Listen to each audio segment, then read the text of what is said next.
Hallo und herzlich willkommen zum Auf die Fresse, the VXV review podcast in English, and we're making tape again.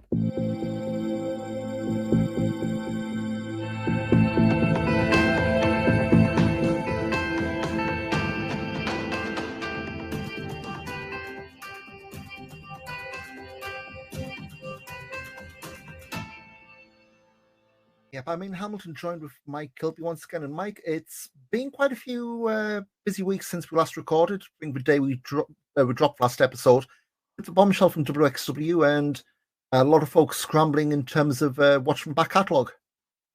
Yes, it was been a bit of a mad one, really. As always, almost the curse of the upload. So I dread to think what will happen when we upload this one. But WXW now effectively died the day we uploaded. So it was seemingly all lost, and then it suddenly sort of came back quite quickly, a lot quicker than I was expecting, to be honest. Yeah, so being offline or say under a rock, but basically the 6th of January, they announced, this is the statement they posted in English.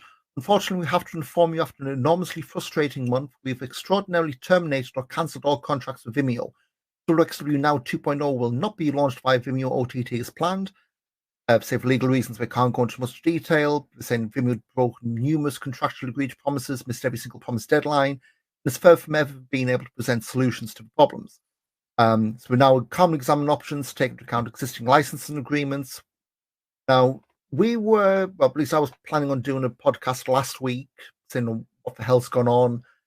And then last Friday, so January 13th, they announced a new home. This was about 5-6 o'clock our time out of nowhere. YouTube, which really was going to be the only platform they could have used. So, I mean, we said in the last episode, it's going to be the VHX service that RevPro and OTT use. Pivot Share exists, but really isn't that decent a platform. I mean, again, this is kind of bleeding something we'll touch on a bit later in this bit, but ICW and Progress left for WWE Network. Both their existing platforms are Pivot Share. ICW, they pretty much said, yeah, we're going on to YouTube for now. We'll find a new home. Progress are kind of digging their heels in. Although I don't know that's because they don't know how to download content off Pivot Share and upload elsewhere. That's just me being cheeky. But again, when you see Glenn's still got the password. Well, I think John's disappeared for a few months, but it's like you look at the sheer breadth of the WXW Now back catalogue, before disappeared and have the oops, we're no longer here thing on Vimeo. You're looking like what, 12, 13, 1400 videos? Well, yeah, I mean, and they had actually cut a lot of it out anyway, but it's WXW Now sort of came in 2016, isn't it? 2016, 2017? Yeah, 2016, because it was 2016. They did a rebrand or relaunch in 2018, so this would have been WXW Now 3.0. Yeah. But again, I think I was more moving from bare bones Vimeo to the easier to use platform they had in a way you could flip between English and German. So I think it was like 1,400 videos after you remove the stuff that they deleted. Your spiel happens, and it's a personal favorite of both of ours. But so I think the first weekend they had like Dead End 2023. Obviously, it's the most recent show they done. That went up about a week ago as we record this. I think right now, and so you can hear the clacky keyboard of doom, but they've been really quick. They've been sort of literally. I've got it right up at the moment on the lovely YouTube Xbox app, which is a lot easier to watch. They've been uploading them over the course of basically the week. So today, as we record, well, literally in the last hour or so, the Iron Man, the famous Iron Man show from Hamburg has literally just come up with the Tisha Tristan Archer main event. So that's literally just come up, and it is obviously coming up in both languages as separate videos because there's not really a way to switch between them. No, you'd base. I know we touched on this last time around, like Linus Tech Tips did a video about YouTube having the alternate tracks, but that kind of needs to have the videos in that form and the audio tracks in that form, which, well, WXW's had years of VODs, which absolutely aren't in that form. So luckily, at least from what I can tell, there's no extra fee for having, no, there's no storage limits, I guess is what I'm trying to say. And also, there's not many people, I suspect, who are switching between the two. No.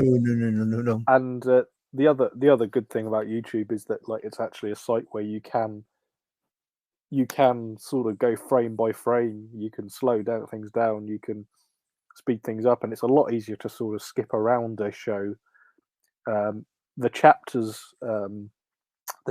sort of settings on YouTube video as well lends itself a lot better for wrestling as well. Yeah. It's kind of the closest thing to, from what I remember, the network having. So yeah, in that sort of sense, yeah, it's a game-changing thing for me.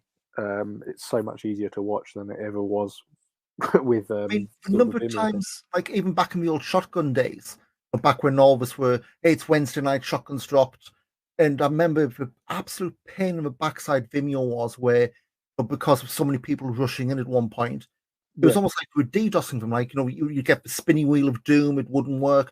I think at one point I had to literally download the show to be able to watch it.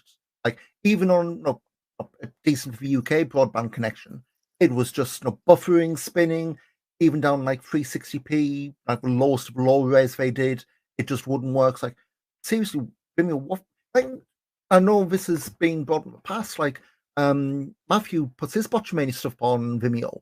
There's that whole deal a few years back where they try to bill him an absurd sum for bandwidth use. And it's like, okay, Vimeo does post review counts, and reviews that, at least publicly, they were saying Matthew is not getting like anything, say, record, but certainly not to the sums of Vimeo quoting them. And it's almost the point where it's like, yeah, you're too big for us, we don't want you. And I think to a point, you see, they kind of hinted about some of the issues they had. We're not going to go into much more detail for obvious reasons, but it just felt like with Vimeo, it was constantly every year, oh, we're gonna have to, it's like you've got a hard drive full, you've got nowhere, you can't expand it, or we're gonna have to delete this, and this. And I think it was almost to the point where they were starting to get rid of the town shows, like the old random stuff where you'd find not Jeff Jarrett, but you find like the random names doing random matches that hopefully will eventually end up on here. But as we said, it's right now. So it was stuff like the anniversary tour, where they'd recorded everything and uploaded everything. So they've kept the anniversary show in Oberhausen. Well, they had before, obviously, before the Vimeo change, but they'd kept the anniversary show. But the show from Obertraubling or whatever, they were all gone. And in fairness, probably some of that stuff probably hasn't been watched for 6 years anyway, and I kind of understand why it had gone. But yeah, there was a lot of things were going. I mean, the main thing that I felt was the big sort of loss when it was lost was the loss of English Shotgun. Shotgun was effectively purged, which was a great loss. It was one of the, in my eyes, still one of the best sort of wrestling TV shows, and then now it's only available in German. I don't really foresee them coming back to WXW Now 2.0 or whatever. I don't really see that coming back, but it'll be we've uploaded everything. Here's some bonus content for us. You've been back here from day one, kind of thing. I would expect. Yeah, I mean, I don't see it coming back at all. I think it's a lot of work. It would be a lot of work for something which I doubt really anybody. Barring, yeah, I mean, it kind of kills any rewatch projects, but again, it's a whole kind of thing. A lot of these VOD services, it's the whole thing of you're looking for the now, not the people back catalogs. It's a nice to have, but I mean, we've spoken in the past. The joke about German internet was it is really pitifully poor. They can give it to me on a hard drive, and I'll upload it for them. You're not the only person who suggested that, but I don't want Jen to be too appreciative of me wrecking calls at work for the uploads. But I think that Disco King, Frankie, Mark Shuttle, and Dennis Birkendahl, they've been, at least based on what they've tweeted, they've been kind of on point uploading. So right now, like say, we're up to 83 videos. And that's including some of the non-WXW stuff. So just scrolling down like IPW, the German one, not the British one or the New Zealand one, a whole bunch of wrestling cults. And at some point, I'm going to go back and see who's on the shows they're not putting out because it's not like 6, 7, 9, 11, 10, 11. I don't think, because 4 is out. I think 4 was out. I don't think there was 2 shows which were never uploaded anyway. So I actually genuinely wonder whether they ever even made tape. That's speculating, really. But I don't ever remember, because I remember during COVID, I was like, I'm going to watch all of Wrestling Cult, and then obviously I couldn't really watch everything because there was a massive gap in the. There was a massive gap in the library. I do remember that. It's worth looking. It might be something interesting. I will do that in another window while we're talking. We've also got Body Slam, a whole bunch of those in German and English. No, they're on IWTV, but there's like German overdubs as well on there. ICW Germany.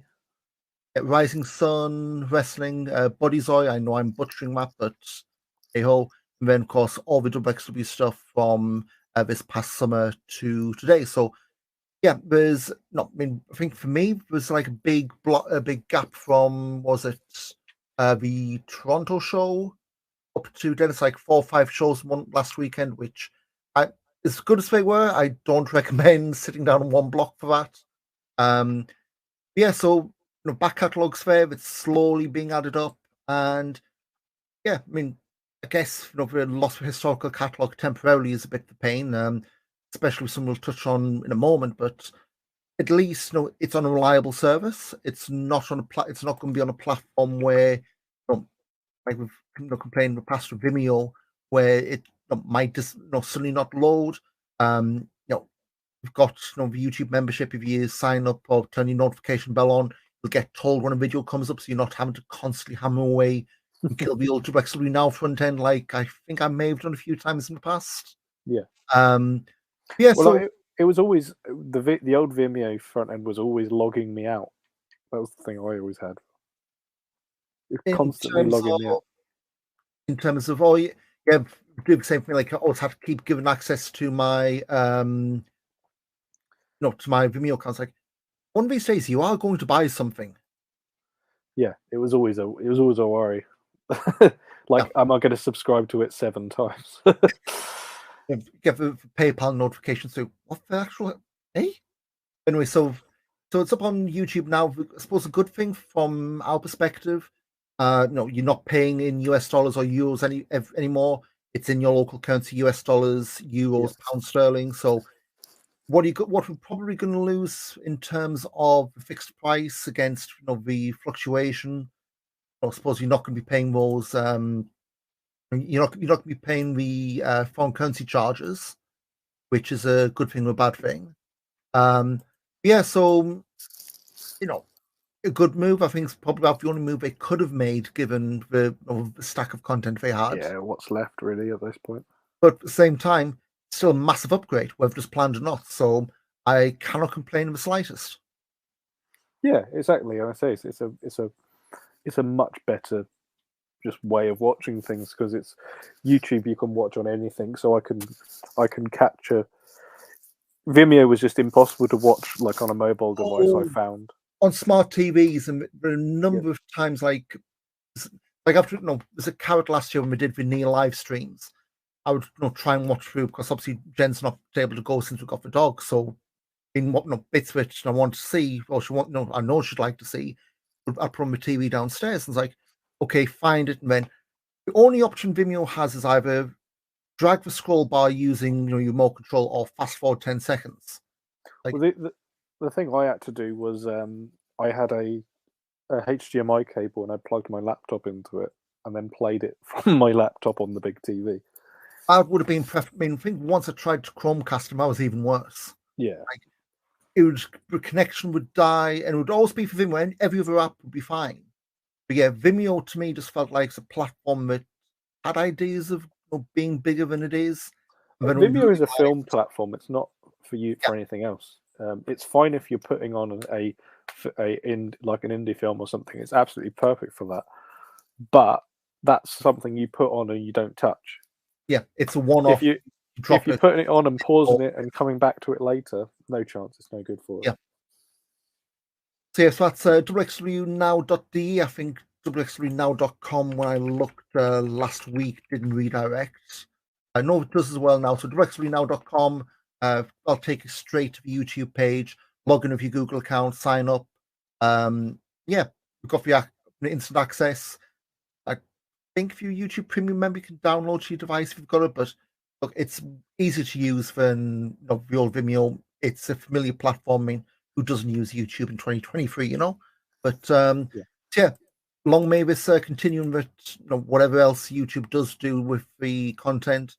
Obviously, it's the best we want to still upload, but whatever refinements, improvements the platform has, it's going to be a lot more often than whatever Vimeo's doing. But I guess while we're still talking about VOD stuff, there's a bit of kerfuffle last week with the other side of the DirectV's deal. So again, it's about this time last week, people started noticing on the WWE Network and more specifically on Peacock, ICW was having their content listed as expiring on X days. I think January 19th was the date they'd listed.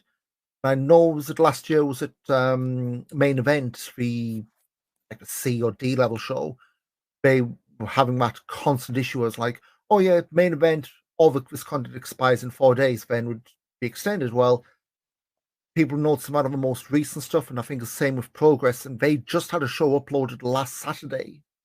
Yeah. And that dropped off. So basically what's happened, WWE Network and Peacock have lost Progress and ICW. They've both made statements this week. Basically, what that sums up as is they're on a time limited contract. I think it's a 6-year one from memory. 6 years are up. That's it. Now, the whole thing with WXW, they signed on later than Progress or ICW. So, do you remember Flow Slam? I never subscribed. I was aware of it, but I never subscribed to it. So I just did a quick dig. So they joined back in December 2016. I vividly remember they were Flow Slam advertising 16 Karat Gold 2017 on Flow Slam. Yep. And knowing WXW were nowhere near live streaming at that point. I think they'd done OTT had done a live stream on Flow Slam as well around that time. So I remember messaging whoever Pusod was on the WXW account. Is the Flow Slam thing going to be live, or is this going to be on delay? Because Flow Slam was listing it as live, from what I recall. Yeah. And no, it was literally the same day it went up on WXW, now it's gone up on Flow Slam. Well, yeah, Flow Slam, that died at the end of 2017.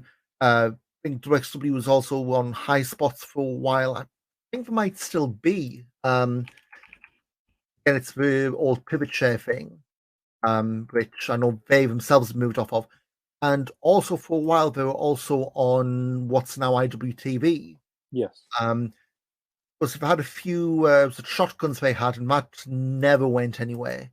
Like, I think it was literally just a couple episodes of Shotgun, and then assumed the WWE deal came into effect. As I scroll through now, there is WXW, but it is the American WXW, not the WXW we know and love. So that's been pulled. But I think, the stuff they had in there was like older, like really old carrots. So anyway, so if we assume they signed for start of 2018 after Flow Slam went. Which is when the rumours started. Yes. Yeah, because obviously 2018 would have been the UK tournament. Mm-hmm. So yeah, December 2017 is when the announcements were, then January 2018. Now I'm going to check because I think the UK Championship tournament was 2017. Was 2017, but that was around the time that there was obviously the second running of it, wasn't there? Yeah, so it would be around late 2017, early 2018, which then ties in. And those numbers are right. You look at another 2 years for WXW to be on the network, assuming nothing happens in the interim. I know the statements Progress have made have kind of been, oh, well, we're looking to, WWE going another way. Well, yeah, but at the same point, you'd think if they've got like something over 2 years, again, this is me just speculating hopelessly, it's the Dunning-Kruger effect in full motion. But if that 2 years is legitimate, what would have been stopping WWE from signing them up for 2 years? Because just based on logistics, like Progress ICW, there was no delay between those shows going up on those platforms in the network. WXW, it was a huge. WXW is about 2 or 3 weeks difference. It's about a month, isn't it? Usually, they've only just uploaded last weekend. I'm just checking to make sure they didn't sneak anything up yesterday. So last weekend was when they uploaded the Wheel of Wrestling wildcard show from Coward Weekend. Yeah. And yesterday they've put up Wheel of Wrestling 38 from Bielefeld. Yeah. So they're about 3 months behind. So again, just based on that, if you're a big WXW fan, you're probably not bidding off WXW now because you're not going to wait 3 months for your stuff to come online. Whereas Progress and ICW, that stuff is going up sometimes before their own on-demands. It's like, I know for me, at the start of COVID, it was one of those things that was like, I'm not going to pay for Progress on demand if WWE is getting the same point. So, yeah. And now you I'm not saying they're starting from absolute zero, but you're definitely starting from a lot lower than you were before WWE started uploading the content. And yeah, again, I'm not one to pry into their business. And I know there's been chat of ICW and Progress looking for other platforms, but them in terms of compensation stuff, they need to rebuild that that subscriber base because you've gone from whatever WWE is giving them to now pretty much not square one, but near enough. Well, I don't know anybody subscribed to WWE now. Sorry, Progress now. And both of those are still on Pivot Share. Yeah. So yeah, heaven help you if if you've gone from watching just on the network to Pivot Share. I mean, every Pivot Share subscription I had went. I think Rev Pro's the last hanger on. Yeah. And Pivot Share famously has been reported no development going on. So yeah, it'd be interesting to see where they go if they change to Vimeo like Rev Pro have like what direction threatening to do, or whether they do. I think it was one speculation was a Premier Sports new streaming platform, but again, company of their size, you're really going to have like Premier Sports is in the sports channel. No. So there's a new platform called Premier Streaming. As I say, because Premier Sports has been taken over by Viasat. So, but no, sorry. No, so it's a different thing with the same name. A Premier Streaming Network. So okay, there's ProWrestling.live is one that MLW's gone on. This is a new one that's just started up. It's got the zombified CZW content, so with new stuff. And it's also got 1PW for those who have gone, plus whatever back catalogue they've got left. Yeah. A bunch of promotions, I'll be honest, I've heard of, but no desire to watch. Yeah, they'd very much be spreadsheet padding out material. No offense to any of those guys, but it's a kind of thing like they very much be picking promotions who you'd see, oh, so-and-so wrestled there. It's like, okay, I'll see if it goes on YouTube, that kind of thing. Yeah. See where it goes, but obviously WXW, YouTube for now. We've got the network for the foreseeable future, so holding steady, I guess. But got a few more names for 16 Carat Gold Weekend. That's just under 50 days, I think said. And did you see that tweet from WXW how close to sold out a lot of stuff is now? Yeah, it's a lot of it is. In a Circle went. And Circle's gone. I think there's about 20. Well, last time I saw there was about 10, 15 tickets for night 2, which always does sell out. In fairness, it's always the biggest night of the year. But yeah, it seems to be. It seems to be near enough. If you've not decided to go now, you may be standing. Yeah, looking now, this is posted January 19th, and again, my German's a bit crap, and for some reason my auto translate ain't working. So sold out VIP Festival Pass. They always go quick. Rows 1 through 3, and balcony sitting, they're gone.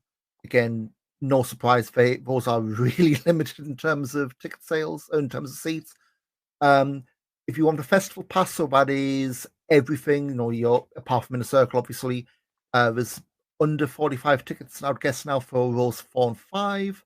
The tournament pass from row 6 back was less than 60 rows, so that's just Carrot Night 1, 2, and 3. Carrot Night 2, I think, said 57 single tickets just for Night 2, and then, of course, Inner Circle sold out. So, yeah, if you're planning on going and you haven't pulled the trigger, I'd say make a move, because one show's already gone, and at this rate, no, I would not be surprised if that middle Saturday goes pretty soon.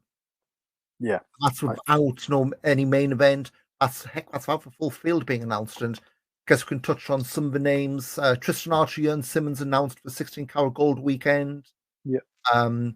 But obviously Metahan, we'll touch on this in the show recaps.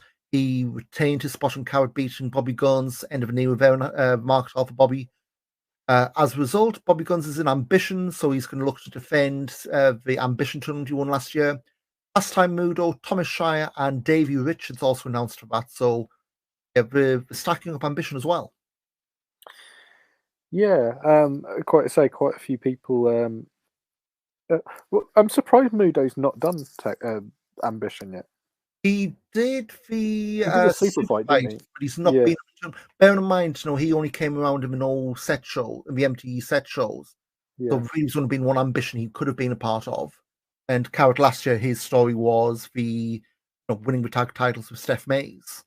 So again, it's not really that much surprise if you look at what the shows. But again, I guess in terms of his style, probably rank outsider. But again, that's the whole. It's the the kickers against the grapplers, and I guess that's the whole thing with Ambition. It's the clash of styles. Yeah, it's that's yeah. You gotta. I sort of a few weeks back, I watched the Ambition show with it was the one in 2019, I believe, which had sort of the field was completely wide open. You had Muller, Bushido, Irie, etc., all these sort of people, and it was, I think it was 2020, sorry. And like you say, the variety and the styles of workers in that tournament was just completely unlike. I think even for like then, it was a complete sort of departure from sort of the norm. It wasn't like the what's the derogatory term they used for Tim Thatcher and Evolve? Grapple fuck, I think, was the phrase they used. Yeah. But it was so sort of different to what we normally have, and that was also the one that had also the Ishikawa Thatcher super fight as well. Yeah. But didn't anyone shoot with a shoot Spanish Fly? Sorry, it wasn't the Ambition ended with a shoot Spanish Fly. No. That was I think that was the year later, wasn't it?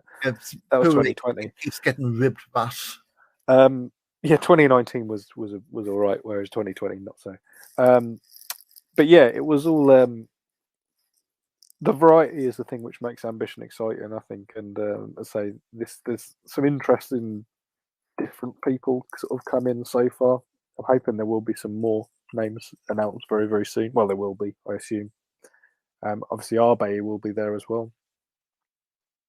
Yeah, he's first name announced, which again raised our eyebrows. Like, you're bringing him over just for Ambition? Well, no, he'll be around to. He'll do something in a circle, and yeah. I guess other stuff we can fill in the blanks on. Obviously, the Rex Renowned Friends Showcase.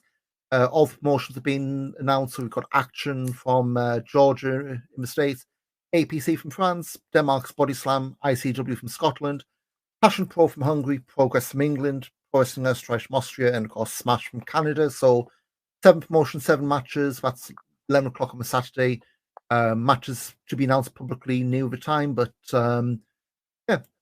I'd say in terms of the line promotions, really strong this year. It is really strong, but I do find it odd that, well, you got Passion Pro. I would have thought there might have been another. You might have had another sort of European promotion maybe come in. I'm not exactly sure who, but no other German promotions. No. I wondered maybe if something like Project Nova might have come in, or Wrestling Cult, or something, or EPW or something like that might have come in. But maybe there's an element of it wouldn't be different enough. Again, this is me speculating horribly, but they had two, the German scene had two shows to bolster this. They horribly shot the bed with the second one. I know it's Yeah. that feeling of, I don't say never again, because never's you never say never in wrestling, but just based on Jake Steakhouse and that whole mess, it's going to take a while. I mean, when I watched the Project Nova show last week, now review should be going up next few days. Decent for the kind of stuff you're getting. I mean, in Heckman, you've got a lot of extra names. No, people you'd know. say again, sorry. People you would know. Oh yeah, people you know. I mean, you've got Matt Tomasi. I guess friend of a show at this point can say.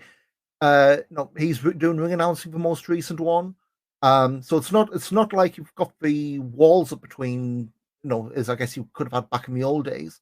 You are getting some direct guys, but it's not like everyone everywhere like you may get, especially in England, I guess nowadays. Yeah, it is. Yeah, but it's an interesting sort of lineup, and it sort of does. ICW in progress being there and maybe put a bit of a bad taste in my mouth. But apart from that, because I understand. Sorry, go on. I would expect the ICW thing that would probably just be a way for, if he's still champion at the time, Leighton Buzzard getting the foot in. Yes. And just as we're recording, just got a message. Rev Pros announced Leighton Buzzard and Will Ospreay for Southampton in a month's time, which he's getting around. Yeah. So you do wonder if he's sort of someone who suddenly sort of pops himself up in Carrot as a 14th name sort of thing. It's. I don't know how. I think we've said this before, but I don't know how much cachet ICW title has these days. But I mean, I suppose it is a champion from a major, in very, very inverted commas, promotion in Europe. So I suppose there is that. Yeah. But so keep the names going. Obviously, the previews of the bare bones of them are up on backbodydrop.com now. So check those out. Also, is a travel guide. So if you're going to Carrot or if you're waiting for the next festival, well, you're saying they've just confirmed the dates. World Tag Team Festival, it's going to be in late September. That's Friday, September 22nd through Sunday, September 24th. It's for Turbine Hall in Oberhausen again. Probably adding in a circle on Thursday, the 21st as well in Gelsenkirchen. And that will be, for end of September, 4 days. And your favourite festival of the year? Yeah, best favourite weekend of the year. So much more chilled out than Carrot. Not confirmed whether it's T1 or T2 though, have they? Have they? I don't think they have, but I assume it will be T2. And obviously, as it's in T2, I prefer that venue to T1 as well. So, all in all, 22nd so February, so 22nd of September. My apologies. So it avoids any sort of worries about bank holidays and things like that. It should be, and the weather should be fine at that point. Weather should be lovely, so be a good weekend to sort of get down there. It looks looking now. Tickets go on sale for that on the 1st of February, and just looking now, the event page does say Turbine Hall 2, but the graphic didn't mention, so it is a smaller one, which again makes sense. Yeah. And again, I would suspect if you're going to be in the market for like VIP balcony or any of that stuff, keep an eye on WXW Twitter. They'll give it times and be ready to pounce because those will go really quick, especially I said the VIP ones, include you drinks. So if you're going to be there for piss a ball, I guess if you just wait.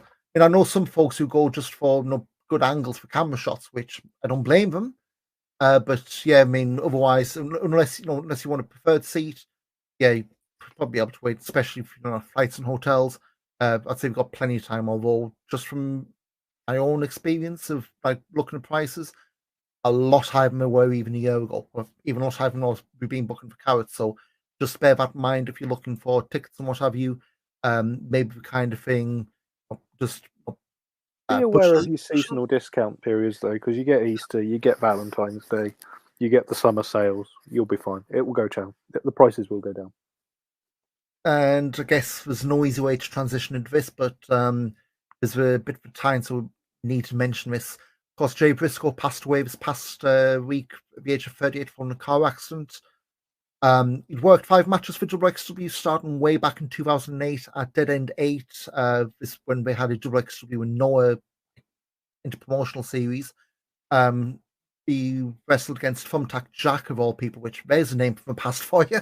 But another one, 2011, when WXW went stateside, it was at Kreutzug ZXI. My Roman numerals is rubbish, so hey-ho.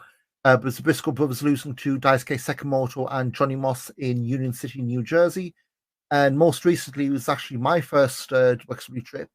World Tag Team League 2017. They won one, lost one, lost to Ring Camp, beat EYFBO, now LAX. The third match would have been against Loki and Homicide, but Loki blew out his knee against. It was that double stomp on Walter, wasn't it? He blew his knee out on. So in the end, he ended up having the Briscoes against JFK, and yeah, I mean, I'll ask if you've got any memories from that weekend, but I know I've said this on Twitter as well. My first full indie show was Ring of Honor in 2004. Mate managed to get me and a couple of mates in, and if you see it was at Honor Club or shows called Our Best, somehow there's a screenshot of me by Real used as like a teaser picture, which, come on, use me as a teaser, like better pictures, guys. But the match was the cage match with Small Joe, and I think that at Jack Shares Graps on Twitter's posted a bunch of them. One of those is in there. Yeah. And first, bear in mind, until then, the only indie stuff I'd seen was like, your Mega Slam type shows. So I was WWF, WCW kids. I was like, seeing, how old Jay would have been there, but like, clearly really young and leading an absolute gusher from the start, and just the fight back, the fight wasn't like always being bloodied and beaten. That was it. We had the fight back, and it was a steel cage match where we were able to get out as well as win by pin and submission. And I was watching the match back today, and there was one spot in there I remember just going absolutely mental for the time, and even now, like it's about 2/3 of the way through all the blood loss. He'd knocked Joe for top, went but didn't fall down with him. The blood loss, got dizzy and fell down. It's like Ring of Honor title match, and that was the last moment he could have had any real chance. And I mean, I would say just that one match, that one moment, that was my first show, and I would dare say about that, I wouldn't have gotten as deep into indie wrestling as I have, and I probably wouldn't be Saturday doing this podcast now. And 38, absolutely no age to come in. I'm older than him. Like, I remember waking up to the Tuesday, Wednesday morning when that news broke through. It's like, I thought, Tony Khan's got this deal, he's got him on TV. Went back to sleep, and then scrolling through Twitter after you wake up, like, and you just see the length and breadth of the tributes and all the comments from everyone. This was more than just he was a good guy in the locker room, rest in peace. This one hit a lot of people really hard. Yeah, for sure. And so I'll be honest, I'm not as I have seen Jay Briscoe a good few times. Obviously, I see him in WXW. Seen him for Rev Pro when he had sort of a few shows, and I've seen him, I think, for Ring of Honor when they've come to the UK as well. I wouldn't really say I've had as much of a sort of connection to him as somebody who doesn't really watch too much American wrestling, but obviously the Ring Camp Briscoe's match from Tagfest 17, I think holds up as one of the best sort of Ring Camp tag matches. And obviously that's a big list, but it certainly does hold up as one of the better ones. And yeah, I think all in all, I say in a way you kind of it is a shame that sometimes the nicest things are said about people when they've unfortunately gone, and the tragic accident, obviously, but obviously the outpouring has been very, very, and it's made me sort of have a different appreciation of somebody who, I'll be honest, I hadn't really had that much time for whatever reason. So yeah, it was a tragic moment, and it's a hard one to talk about, really. It's no age for anything like that to happen. No.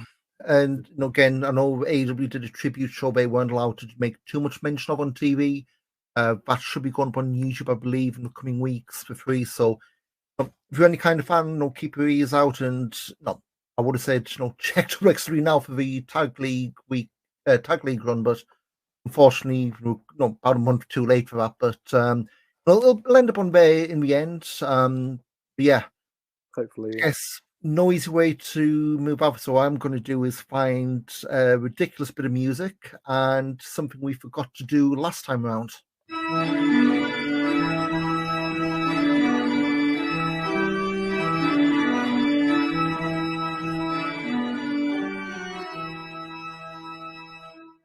Would have thought the house and a church organ to come useful, but yeah, we didn't do this last time out. The Oscar watch. We've had a few matches since we last, since last recorded. Didn't do too much around Wrestle Kingdom weekend, but so just go through December 9th. Team of Rihei Oiwa to lose to Aaron Hanari and Great Khan as expected. December 10th, lost to Fujita and Oiwa, Team of Yuta and Nakashima. December 11th, Team of Oiwa to lose to Aussie Open, again, as expected. Yesterday's recorded, he teamed with Tomohiro Ishii, but he lost to Masaki Kitamiya and Daiki Inabu in the Noah versus New Japan Wrestle Kingdom show in Yokohama. And today, another loss, teamed with Nakashima to lose to Togi Makabe and Tomoaki Honma, which, again, it's what you're going to expect, and he's going to be counting the lights pretty much every night. But he does have some singles matches upcoming. So on the 25th, that's this coming Wednesday, he's got Hanare in a one-on-one match in Korakuen Hall. And February 4th in Hokkaido, he's got another singles match against Great Khan, champion of the British. And he's also he is also making his debut for All Japan on the 19th of February. Yes, I just saw it earlier. He's got a special 6-man tag match with Shuji Ishikawa, Ren Ayabe, and Oscar against Takao Amore, Toru Yano, and Black Mensor? Black Mensor, I think. Yeah. There's a lot of, I don't want to say weird, but there's a lot of interpromotional stuff going on in Japan. Obviously, Noah New Japan, the Great Muta, Kaiji Muto's farewell shows, a lot of crossover. So, hey, it's extra, extra work, extra exposure that we wouldn't have expected this time last year when he was doing WXW, better or for worse. No, exactly. And I think, as sort of was said during the. As sort of was said, sort of on the last episode, this is what an incredible advert for sort of the academy and sort of Dreiska's training. I think Dreiska said it's the thing he's most proud of at all out of anything from last year is the fact that one of his students, and not to say that he wasn't already ready maybe for this then, but it was almost like WXW Academy was the finishing school for him, really, wasn't it? Yep. He had a loan out to a lower league club, and they've turned him into a goal machine. You know what I mean? So, a bit like him out at Sunderland right now. Yeah, he's been loaned out on the edges, but he's getting there. Yeah, so it's brilliant. Yeah, we'll always support our good boy Oscar, unless he goes to view. Now, joking, but so. Of course, main story this week is WXW now returning, meant we had a bit of a backlog. We're not going to go through all these shows in that much detail. We already pretty much went over the anniversary show anyway. But just one thing I want to call out from the Smash WXW show in Toronto, and I tweeted about this, and if you haven't seen this, go off your way. Axel Tischer and Von Vertigo, a hell of a match. Okay. So there's one where. So the story with Von Vertigo and Smash is that he had to travel away, do bookings across the world before they'd really give him a shot. I mean, he's had those 2 or 3 WXW runs. He's had a big run in Britain. ICW. He's a bit of progress, isn't he? Yeah. He's even done a MK11 live for Pro Wrestling Clash back in the day, which not the biggest promotions, but I think it was 1 year I saw Vaughn in nothing but converted barns. K11 and the old Academy in Essen was like, there's something weird that I keep bumping into this guy on live shows in basically converted not to traditional wrestling venues. But so the story was Vertigo against the much more well-traveled, well-known Tischer, and it wasn't a absolute squash. I mean, 16 minutes was never going to be, but Tischer controlled early on. Vertigo made a hell of a comeback, came stupidly close, and then. The horrible slammy calls, which always feels like it's a dig at someone when it comes to, it's a horrible slam. It's like, that is the genuine name, but I know there's people who catch themselves going, The horrible slam. Yeah. He's suplexed into like a rock bottom kind of thing, but I think Kenny Omega used years back. But I say, really go off your way. I mean, the show as a whole was fun. It was another one of those like first night for London show we spoke about months ago, where it was basically Smash with some WXW names in. Had Psycho Mike and Maggot in a comedy match, which had a lot of stuff that they haven't done before. But it's not like, oh, we've seen Psycho Mike. It's not all, I'm going to stay for hardcam. I'm not going to do the body slam the whole time. A few more bits which made it a bit more interesting. Karen Noir beat Jake Something, and Tristan Archer beat Kevin Bennett was the main event. And because Kevin Bennett's a dickhead healing Smash, Tristan was having to play the good guy, and it wasn't that bad. No, Tristan Archer having to fight off Bennett's entourage the whole time. If he's ever going to go back that way in WXW, there's something in there. I know at least the empty set shows it kind of didn't click, which is why we turned, but there's definitely some juice there for you to go back that way after whatever's going on from now. Wheel of Wrestling 14 Borken, this is the night before the anniversary show. Pretty standard, I'd say warm-up show, but main thing takeaways the Fun Trios match against maybe touch too long, 23 minutes, but again, the show was worth your time, but nothing really to write home about. Apart from, was it? So you know how the smaller town shows have got like video boards? Yes. With most of them. There's this one, you know those jigsaw slide puzzles, and I don't know how they've done it, how they did this, but I noticed on things the first match, and I could not ignore it. On the right hand side, where we've got like the Wheel of Wrestling logo and so the Titantrons, what have you. There's two like small square panels. I guess it's like a Tetris just connect the squares together, which were out, pretty much out of place, back to front, whatever you want to call it. Which just some of the entrance videos and the main background just looked really odd. Like once you see it, you couldn't unsee it. Unfortunately, I saw this on match one. It was very distracting. Yes. Yeah. But anything from this show? Another had a Hooray for Kolaski over Baby Allison and Maggot, which was to build their two matches the next day. The opener I thought was all right. The Icarus Tihoni match was all right. Yeah. Because they did a Ambition Rules match in the no set days, which I think really sold them on Tihoni. Yeah. I think it was a pretty good opener. Again, I think the problem with these shows in particular was because it's the night before the real main event, it's easy to hand wave. And I say there's nothing on here that absolutely stank. I mean, I think it's Massimo Pesca's of Harmeen. I think it was Pesca's main roster debut. Yeah. Got two guys who went out cold, but the Borken crowd got into Pesca by the end of it. So it was a cold match, but at least something to take away from it. So yeah. I think the other one was at Tristan Archer squashing Danny Frey, which with Danny, but again, you wanted something big for Tristan since there was no Levaniel on this show either. Yeah, well, it looked very much like the sort of card I had in Vienna. Really, it was almost like one of the bought shows, sort of. If we say that the shows that sort of bought by the local promoters, it kind of felt a little bit like that, really. These wrestlers you have to work with, either storylines, knock yourself out and rest. Yeah, that sort of thing. And Ilya Bloom against Lastray, who I know Strigger, when the show was going on, messaged me and said, he's got a star on his ass. And I could not get past that either. It's like, you've got, at a passing glance, Shark Boy with a star on his ass, which, I mean, it was fine. With two matches he had both losses, but, perfectly fine.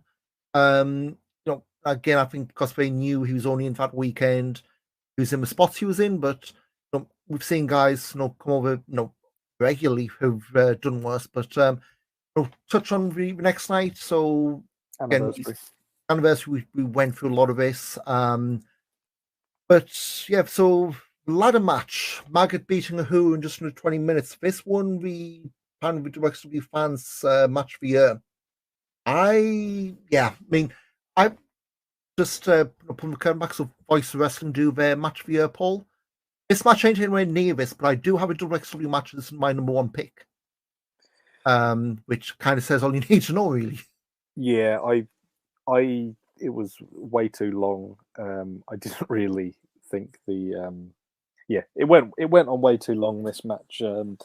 It was one thing I will say is that the imagery of the final bit where Maggot has the belts and Ahura's sort of dangled upside down. Excellent imagery. That's the thing, is that screen grab, or that small clip, will forever be a thing that can be used in WXW history, in montages of Maggot's career, of like Ahura's career, of the history of the Shotgun title. That can always be used for that. That's an excellent shot. But the match itself, I've forgotten a lot of it. It wasn't really particularly, I mean, it was a bit of a slog. And for what it means, I can understand why they have put it as match of the year in inverted commas. But as an actual bell-to-bell match, no chance for me. And I've only just clocked as well. I thought shotgun matches were 50-minute time limits. I mean, not what you do in a time limit drawing a ladder match, but this easily have a good 5 minutes shaved off. That's a very good point. Maybe you should actually genuinely bring that up. I didn't even notice that. It's only just looking back at like in our notes got Maggot who. I don't think it was. I certainly don't recall Dave Bradshaw bringing it up. But again, it might well just be me answering my own question. What do you do in a time drawn a ladder match? Bearing in mind, this is meant to be a great big blow off. Yeah. Coming soon to BBC After Dark, but so we had that, and of course we had Baby Allison came in to intervene. She got laid out kind of like she did in Borken the day before. I mean, I think with that particular one, it kind of played into something that happened later in the night. But again, visuals at the end, I think it's going to be more memorable for me than the ladder match. No, knock 5-6 minutes off. Probably talking a different match, but I think there's a lot of, I'll say waiting around, because it wasn't like it was waiting around and it was like a progress ladder match where just nothing worked. But I think this one it was a good match, just went way too long. And again, that's more of a me problem than a them problem. Like you have people in that crowd who are going absolutely nuts for it. But again, ladder matches tend to. The other one, I think want to talk about Orsi, Ilya Bloom, and Peter Honey beating Amboss. Orsi finally got her win and then got written out for half a year, which again, this is me overthinking everything. But if you've written her out for X months, I maybe wouldn't be too thrilled with promotions advertising her, especially when it's been out injured and then doing studies until the summer, which I know it's indie wrestling, you can't really expect someone to be written off injury in one place and then elsewhere. But maybe I would have have another reason, have the injury, but just say, look, it's too much for me right now. I want to come. I'm not ready for this. Just to me, the whole thing to me probably could have gone another route. But again, that's me. That's my sensibilities, and whoever's written this has their own path. Yeah, I think the one thing I would say about this is that I think all she's selling of the effectively they redid the Dover injury, didn't they?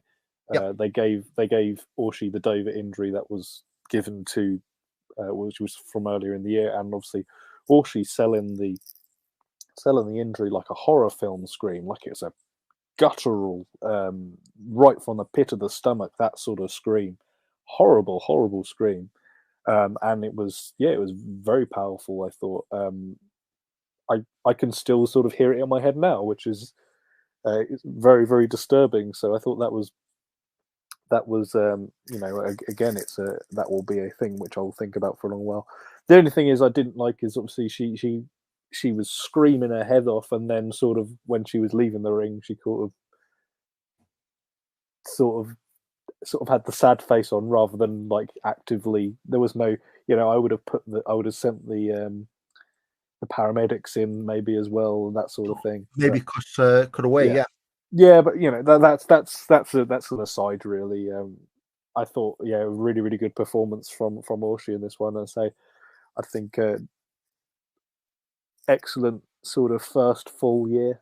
And it was I Coward can't last wait year. for more.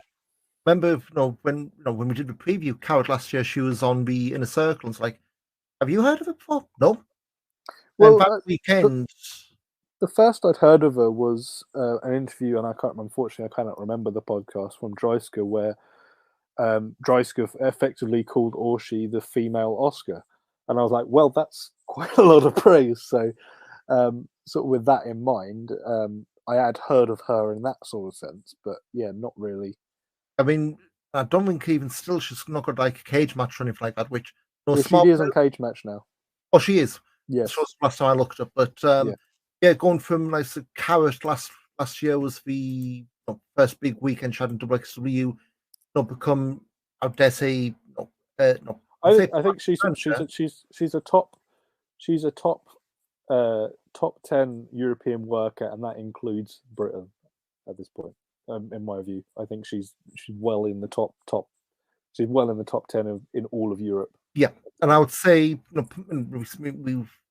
it seems like it's our bit where we rag on British promotions for not scouting, but when someone like Pro Wrestling Eve needs to be having a look at her. I was thinking more Rev Pro, that kind of thing, but also Andy's book from in for 1 month, and that's it. But this kind of name who really, we've seen just with WXW, you can't get this with Dreisker, but the amount of times where she's had matches and it's not been against women, and it's not like out of place.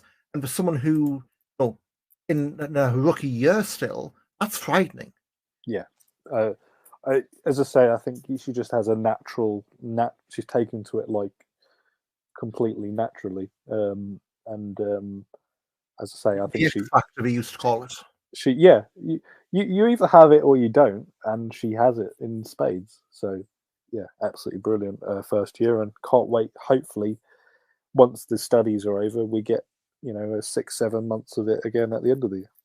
And we'll say the WXW have been smart in not in resisting the whole hot prospects, put the belt on it, because you see this not just in really been seen in WWE, we've done this before, where hot new acts put the belt on them, they lose, when and then what? Yeah, but guess elsewhere, we already touched on the 22nd anniversary. Axel Tish and Cara Noir, that wrapped up, so now Axel Tish is getting a title shot next weekend at Back to Ruth, and of course Levaniel beating Tristan Archer for the title. Better than I thought it was going to be, but I still have my doubts, and I guess you yourself in the same boat with that train of thought. Yeah, regarding Levaniel. Yeah, I mean, match itself's like 20 minutes. Crowd reaction at the end, and I said this in my review, was really hot, when Levaniel got the win. But to me, it's always been one of those things where, we've said this in the past for Oberhausen, and for better and for worse, they have actually latched on to, like, I guess Psycho Mike's probably a good example. He was really over in Oberhausen when he did the Hamburg, was it the Iron Man show? Yeah, cricket. And again, Levaniel wasn't quite like that. I'm going to touch on Dead in a second. Yeah. Because he is from Hamburg. They've kind of said, literally said that. But it's also the kind of thing of, well, that's great, but at that it's level... also shiny new toy. Yeah. It's the shiny new toy champion. How quickly does the shine come off? But, what do you think of that main event? It was about as good as I think it could have been. I think as soon as that match was announced, I thought, yeah, that's the win, isn't it? I think I'm still not convinced it's really the right decision. It was a 20-minute match, but I felt a lot of it was sort of held together by Archer, and I think Archer did a really good job with it. And I wouldn't say it was a bad match at all. It wasn't a bad match, and sort of the stories that are in there were sort of very well put together. But for me, it's not. It didn't. It was. I think top to bottom, the show was pretty middling, and this main event was probably the best on the show, barring maybe the trios match. Sorry, the sort of the six person tag. But yeah, it was a bit of a middling match, really. Move on to Dead End from 2 weeks ago in Hamburg. It was the 29th show we've done, because I think the next one we're running in May, they're building us for 30th, which I'm old enough to remember when Das Svanziger Mal was Walter and Zack Sabre Jr. That wasn't that long ago, scarily. No, it's not long at all. Does Svanziger Mal Marktal was May 2018. How time flies. But this one, just go through quick results. Rambo Night Touch pinned Anil Marek and Nick Schreier. Anil Marek's return from injury still sputtering away. Opener, I thought was match for night. Axel Tischer beating Lawrence Roman. This might just be a hot Marktal crowd, but I loved that match. Yeah, I thought that was the best match of the card by far.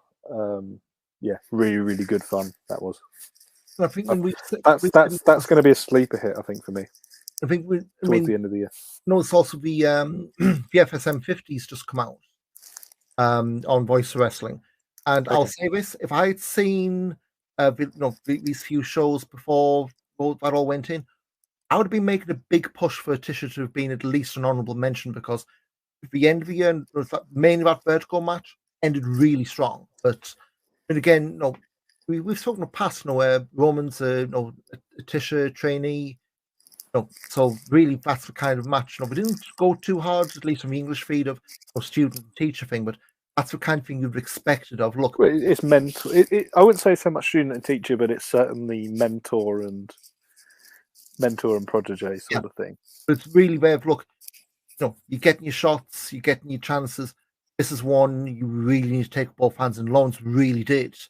And he's getting a shotgun match against Maggot this weekend, back to roots. So who knows if that goes to anything? But certainly for someone who's kind of been proud, as pinned as the third or fourth guy in Amboss, it was a loss, but hell of performance.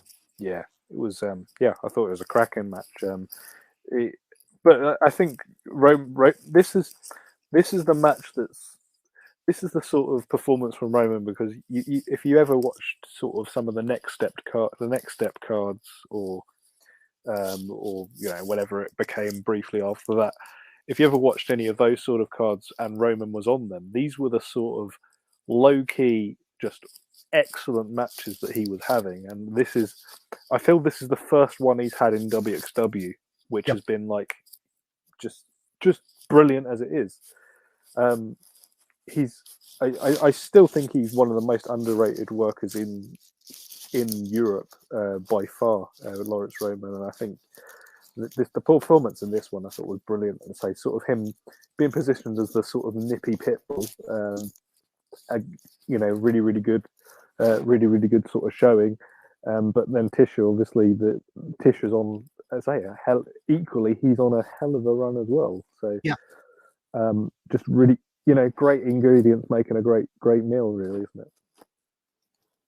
So obviously, first half of the show was all Amboss, Robert Dreisker, and Icarus over Ilya Bloom and Idle Blanc. It's fine for what it was. Is basically building up Kafik Schlacht. Yeah. Then Dover returning, pinned Peter Tahani, 13 minutes again. Dover looked good. He didn't miss a beat. And again, you've got Amboss back to full strength.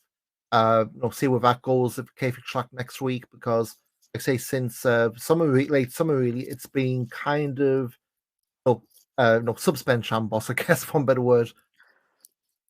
Yeah. It's sorry, go for it. No, go for it. No, so next up we had the end of an era in the Marktal. Bobby Guns losing for the first time in, I would say it's 5, nearly 6 years. So he lost to Metahan with Metahan's carrot shot in the line. And this looks like they're putting Azel back together for the first time since those close-set shows. Everybody's in Berlin, isn't it? Well, Metahan had so Rambo Night Touch ran out.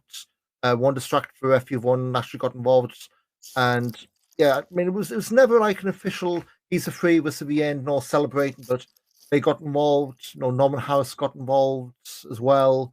Was he was feigning or chasing eye touch away before Rambo came out, or vice versa. I forget which way it was. But so yeah, Metahan in carrot, Bobby Guns is not, and he's going to start that streak all over again. Yeah, well, that's certainly a shame, and I think it does sort of lean into the whole Guns being a little bit lost since sort of Only Friends, really. Well, even since losing the belt, the main he's kind of been a little bit lost. Not necessarily. He's been storyline lost in the sense of he's kind of just like lost his mojo a little bit, isn't he? He's doing like he's consistently putting in the really, really good performances, but there's also the element of that he's putting in great performances, but it's not enough, and it's almost like he needs to have that sort of little push. And Mitahan, on the other hand, I think he's come back from sort of his brief excursion elsewhere, and I really don't think I feel he wrestles like half the person he did like 3-4 years ago. It's definitely a different style. I mean, yeah, I really curious to see how he works over Coward Weekend, because they were kind of going this way before COVID, where he was going to have Abdul and I touched at the time as Azazel as his henchmen. I'm really interested to see whether does this continue with when he's leaning more on them going forward, or is this like getting his feet under the table then go? I mean, he's getting other bookings. He's had GWF. He's doing Passion Pro as well. So it's not like he's just doing 1 or 2 matches a month. Yeah, very interested to see where the whole Metahan thing goes in terms of wrestling and in terms of character, because, like I say, before COVID, they looked to be going somewhere, and it looks right now they're in position to loop back to where they were forced to drop things. Yeah, I just feel like he's lost. he's just, unlike Guns, whose sort of storyline lost his mojo. I feel like Metahan seems to have just lost his mojo altogether. He seems like half the wrestler he was 4 years ago. For me, anyway. So after that, Lavaniel beat Tristan Archer in 10 minutes 55 to retain the title. This one, I thought, was fine. It had a flash finish, so but I think the most important thing with this, it didn't have like a screwy finish where we're going to go back and forth with 3 matches. Yeah, we're going to have another 3, yeah. Yeah, this one was pretty clear. It was Archer's final shot without out and out saying that.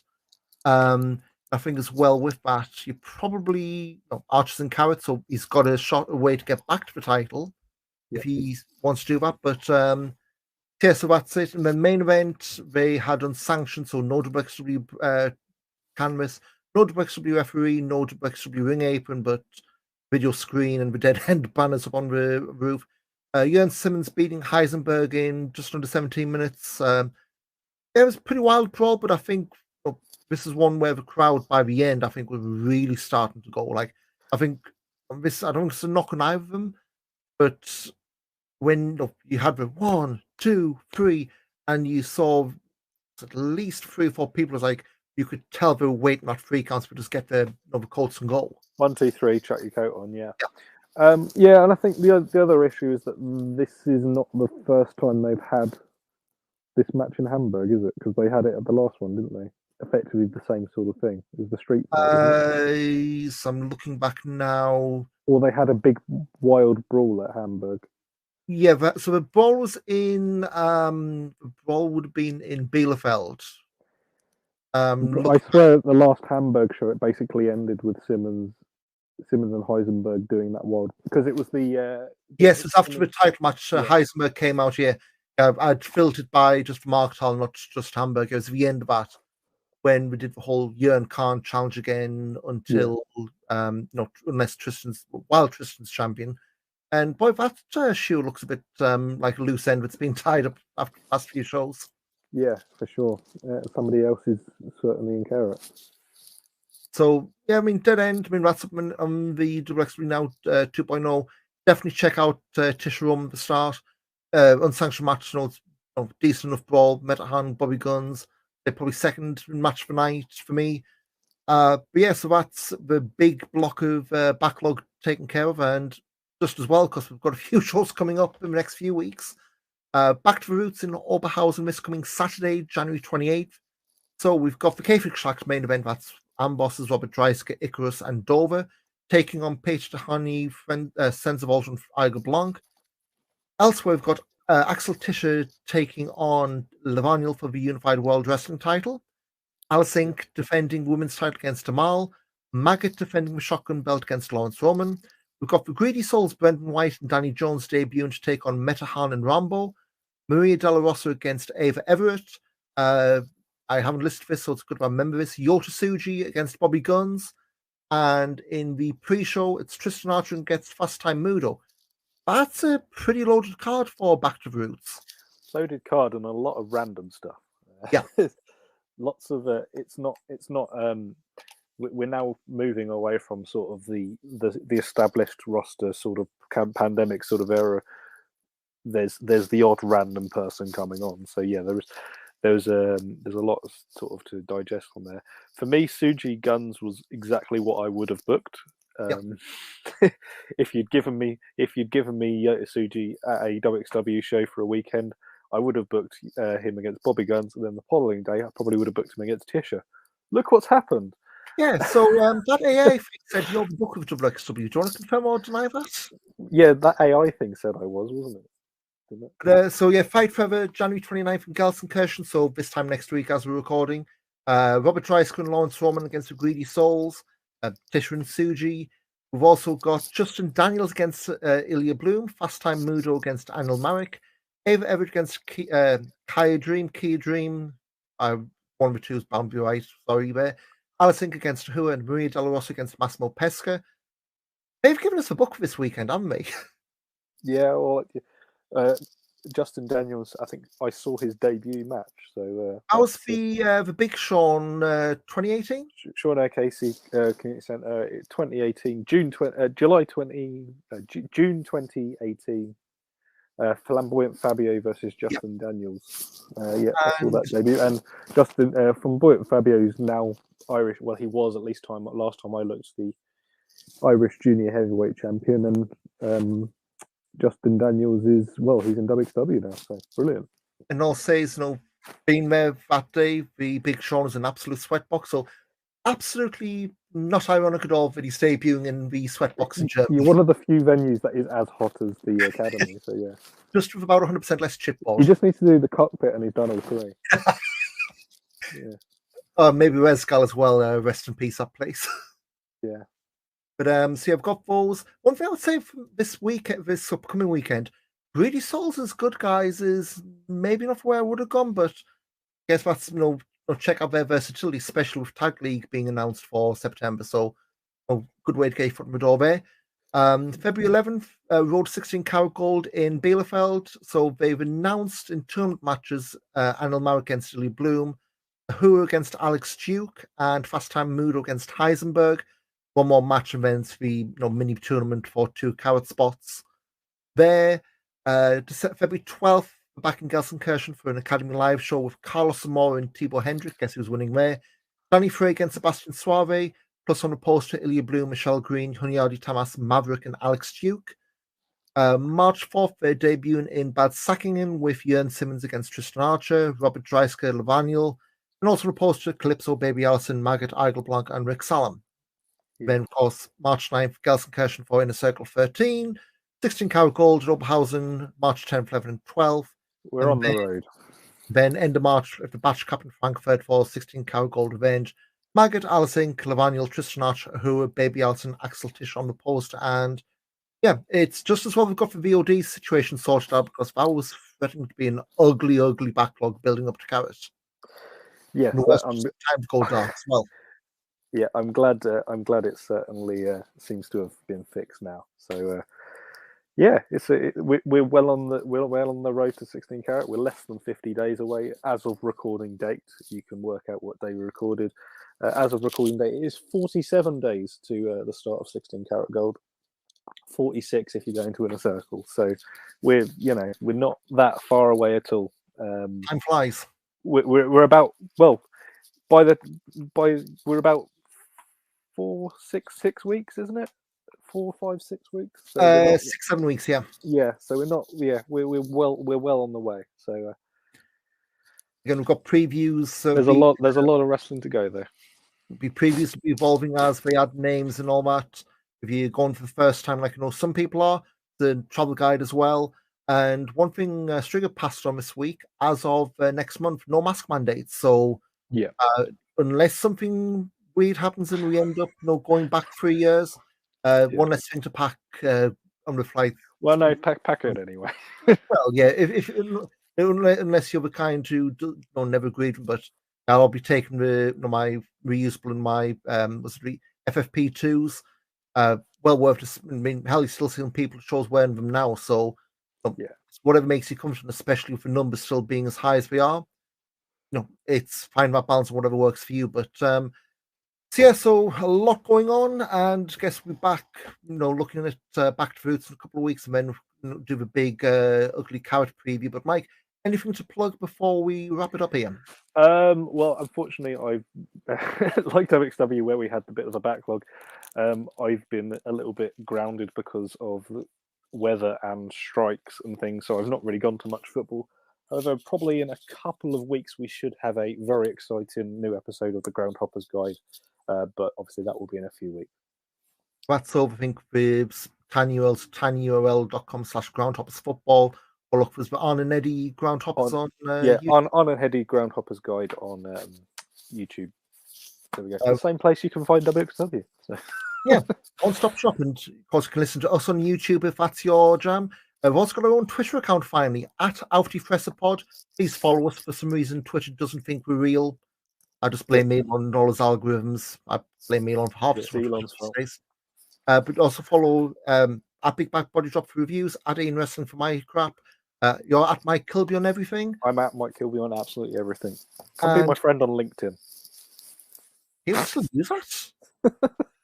No. I only use it for training work gives me. You can add me if you want. But also keep an eye on backbodydrop.com. There's going to be some work taking place, I think, at the end of this month. Moving stuff off, so there'll be a new look coming, I hope, in time for Carrot, unless Evan absolutely shits the bed, knocking on wood furiously here. But yep, so that make do for another episode of After Fresse. We'll see you in a few weeks after Back to the Roots. WXWnow.com back online, so whatever you've missed, catch up, and we shall see you in a few weeks. Cheers. Cheers.